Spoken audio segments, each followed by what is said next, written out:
Hey, it's Steve here, coming to you live from my home office here in Michigan.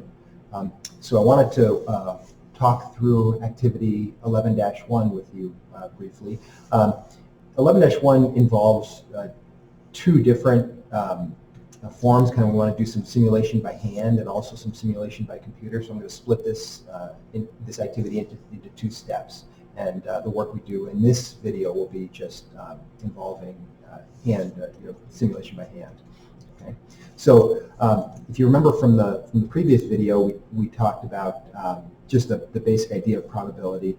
And here I wanted to just kind of review two questions that we talked about in that previous video that involve probabilities and likelihood. So here is one of them. If four people in a crowded elevator get their cell phones mixed up and decide that each of them will simply take one at random, what's more likely, that everybody gets the right phone or that nobody gets the right phone? Okay. And if you haven't had a chance to answer that question, then that's a good one to think about. And then related to that, same scenario, if the four people in the elevator get their cell phones mixed up and each of them takes one at random, is it more likely for exactly one person to get the right phone or exactly two people to get the right phone? Okay. So again, if you haven't thought about that question, do and see what you think. At least your intuition thinks about what the correct answer is. Okay, we're going to explore those two questions and we're going to answer them. But we're going to answer them in a different context.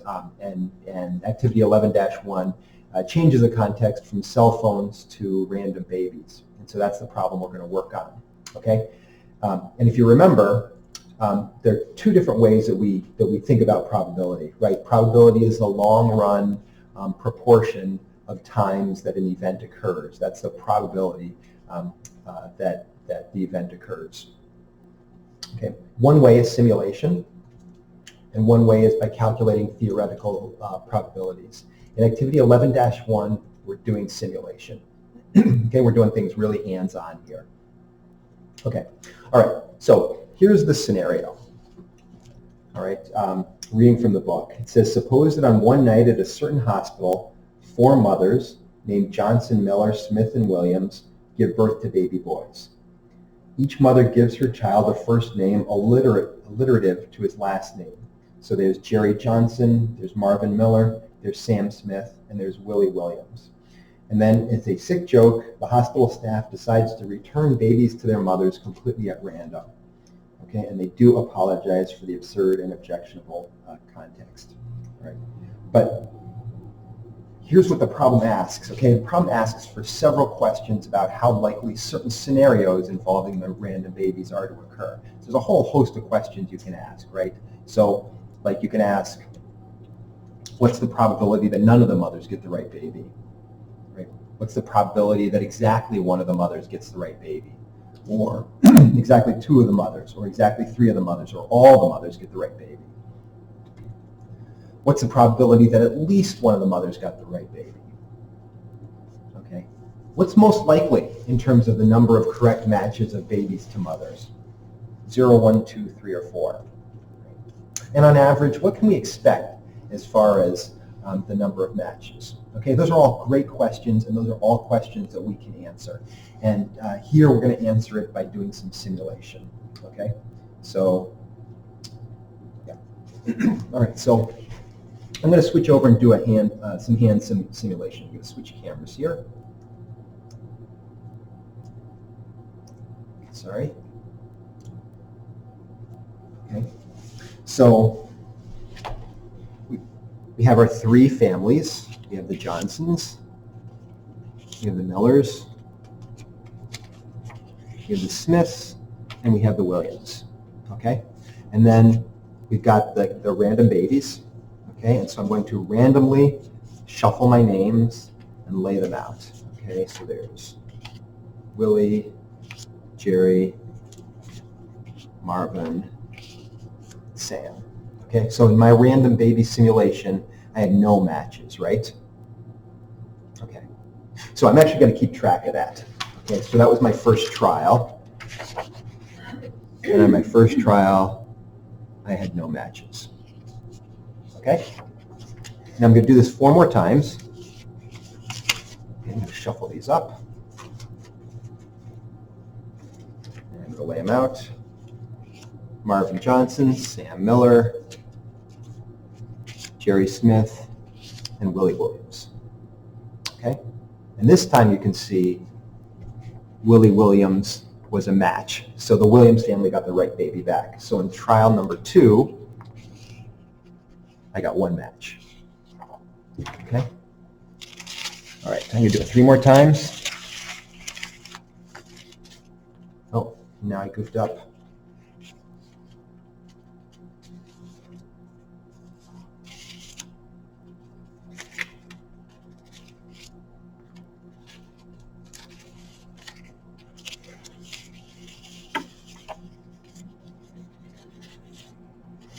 All right, let's try that again.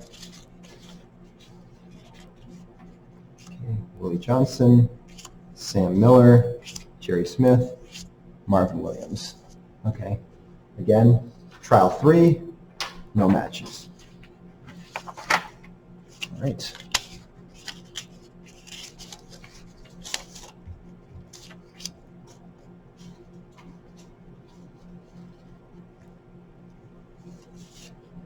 Willie Johnson, Marvin Miller, Jerry Smith, Sam Williams. All right, and I got one match. Right, Marvin Miller. Okay, one more trial here by hand.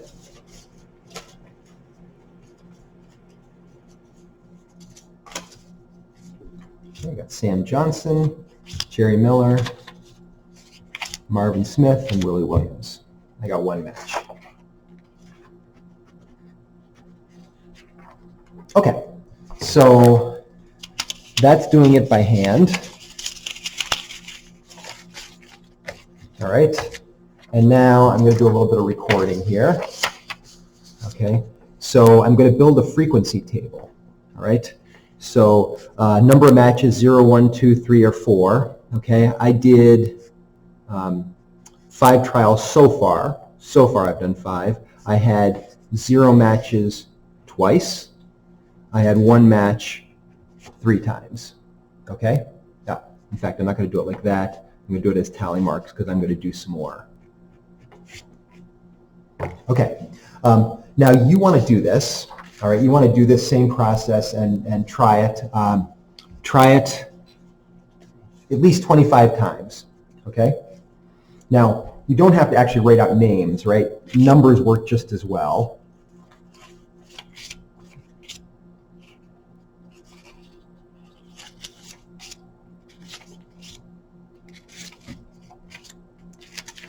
So I'm going to use numbers 1, 2, 3, and 4 instead of, the Johnsons and the Williams and the Millers, right?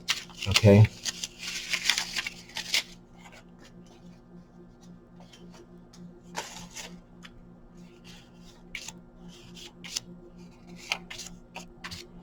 All right. So there I got one match. All right. So I'm going to put another tally in my ones column. All right. Okay, mix them up behind my back and do one more.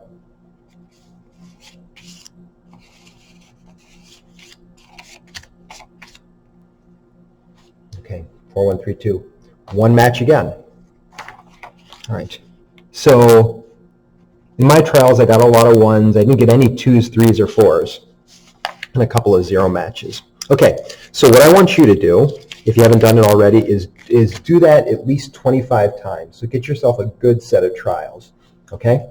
I'm going to do 25 trials at least, but you don't want to watch me doing that, so I'm just going to pause the video and then come back once I have my 25 trials. Okay, so I'm back. I did all my trials. I had done 7 trials already, and I did 18 more for a total of 25.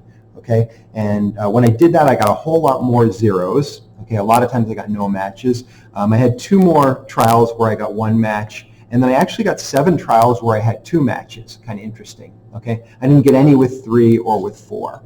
Okay, so I've got 11 and 7 is 18 and 7. I've got my 25 total trials there.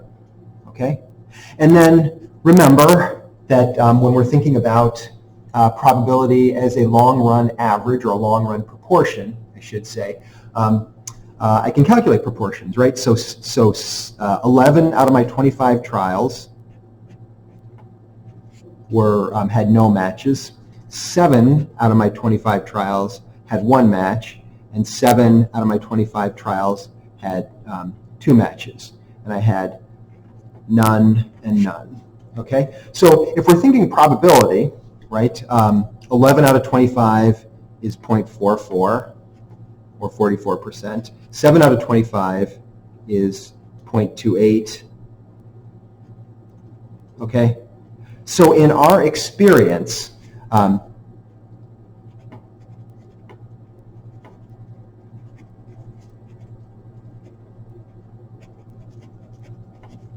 about 44%, well, 44% of the time we got no matches, 28% of the time we got 1 match, and 28% of the time we got 2 matches. So those are our estimates of the probability of those events occurring. Okay?